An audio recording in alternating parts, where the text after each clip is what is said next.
Thank you, Madam President, Excellencies, Member States, UN agencies, international organizations, civil society. I'm deeply honored today to be representing my community, along with my 3 other Rohingya colleagues here. In August 2017, on a Sunday evening at 4 p.m., 1 week before the Eid festival, when I was only 14 years old, my family and I were forced to flee my home in Rakhine State, Myanmar. We managed to cross the nearest border of Myanmar into Bangladesh. We collapsed on the ground in a field, packed with thousands of other injured and terrified people. Within weeks, nearly 1 million people became refugees in the world-largest refugee camp in Cox's Bazar, Bangladesh. I lived there for 6 years, until December of 2022. The violence committed against us in 2017 was the culmination of a decades-long process of genocide, a process that continues to this day. Today, I want to discuss the condition faced by our people and share recommendations and requests I hear from my community. However, I also want us to recognize that there is a long road ahead. We know our goal to return to our homeland safely with rights. But how do we get there? We must carefully consider each step along that long road to fulfill our goal. We cannot shy away from asking hard questions about immediate, medium, and long-term needs. And we should be humble enough to recognize that we have not yet found the answers. But we Rohingya ourselves are best placed to find sustainable solutions for our future, with support from the international community. I first want to thank Bangladesh for initiating this conference. Every refugee is deeply grateful to the government of Bangladesh and its people for providing us with refuge. Thankfully, Rohingya voices were finally included in formal conversations about our own fate for the first time at a stakeholders dialogue in Cox's Bazar last month. The interim government has also shown openness to allowing greater self-resilience as we continue to shelter in the camps. But we have also suffered deeply in the dangerous and overcrowded camps because of restrictions on livelihood opportunities. We're largely dependent on food rations provided by the UN. A lost generations of Rohingya, people just like myself, have had zero formal education in the last 8 years. Our bamboo and trampoline shelters are in disrepair. Health services are barely enough to address the primary needs, though security has improved this year. Safety remains a major concern after forcibly recruiting hundreds of young people to support the military's fight against the Arkan army last year. The armed groups remain powerful in the camps, committing abductions, extortion, and satisfying Rohingya civil society. These conditions and conditions in Rakhine State have forced thousands of women and children to risk their lives by fleeing to neighboring countries like India, Indonesia, Malaysia, and Thailand. In the hopes of better life, many died en route, while others faced arrests or pushbacks. Those lucky enough to arrive at their destination are not welcomed or recognized as refugees. And this was the situation even before massive decreases in humanitarian assistance. And tens of thousands more Rohingya people fled Rakhine State since the beginning of last year, bringing the camp population to 1.3 million people, more than half women and children. Earlier this year, I became the first resettled Rohingya to return back to the refugee camps in Bangladesh, and I returned again last month.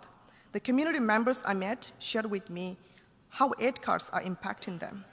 Healthcare facilities have closed. Recent arrivals from Rakhine State must take shelters in families already cramped homes, and Rohingya volunteers have lost their jobs and the stipends that help them to meet their basic needs. Excellencies, almost the entire Rakhine State is now under control of the Arkan army. As my colleague Wewenu has already described the ongoing abuses and security crisis faced by the Rohingya there, and humanitarian crisis is extremely dire. But the military's genocide against us has been systematic for decades. It is a process. Rohingya have been refugees to Bangladesh numerous times, even before 2017, and we keep going back and forth to Myanmar. And it has been never sustainable. A sustainable solution must be found within Rakhine State and within Myanmar. Excellencies, all of the refugees I spoke with on my recent trips to Bangladesh had a lot of questions about their lives. What might their future look like? When they can go back home? And it broke my heart to say goodbye without a clear answer. We know the ultimate solution to the Rohingya crisis. We need voluntarily safe and dignified repatriation to our homes in Myanmar. But how do we get there? I do not have all the answers, but I do want to pose some additional questions. How do we prepare for repatriation when people in Rakhine State are starving, suffering from the impacts of conflict, and still trying to flee?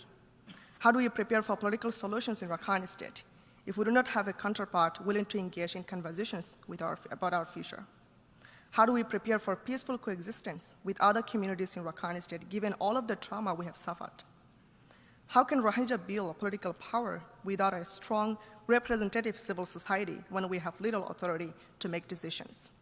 And when most in Myanmar view our suffering as an afterthought amidst ongoing conflict across the country? How do we do any of these things if we do not have food to eat or shelters over our heads?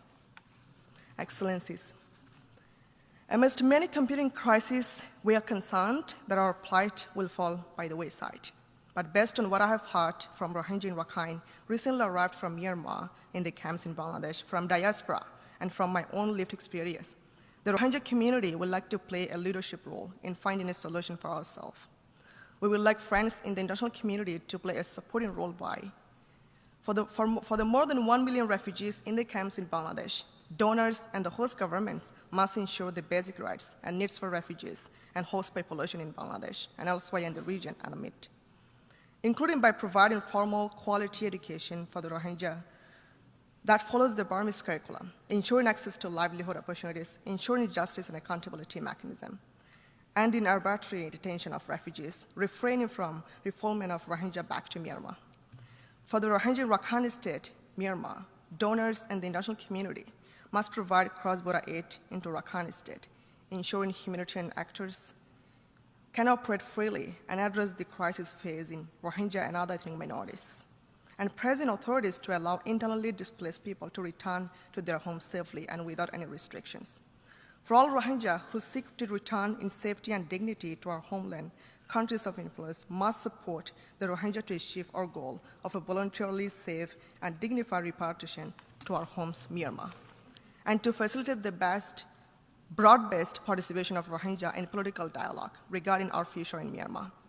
On behalf of the Rohingya community, I thank and appreciate all donor countries, all stakeholders, member states, UN agencies, host government for your generosity, for your continued support, solidarity, and attention. I call on the international community to use this conference as a first step towards the goal of a safe, sustainable returns and to continue directly engaging with us in finding a solution for us. I really hope you all implement these recommendations and take actions immediately until everyone is safe in Myanmar. Thank you.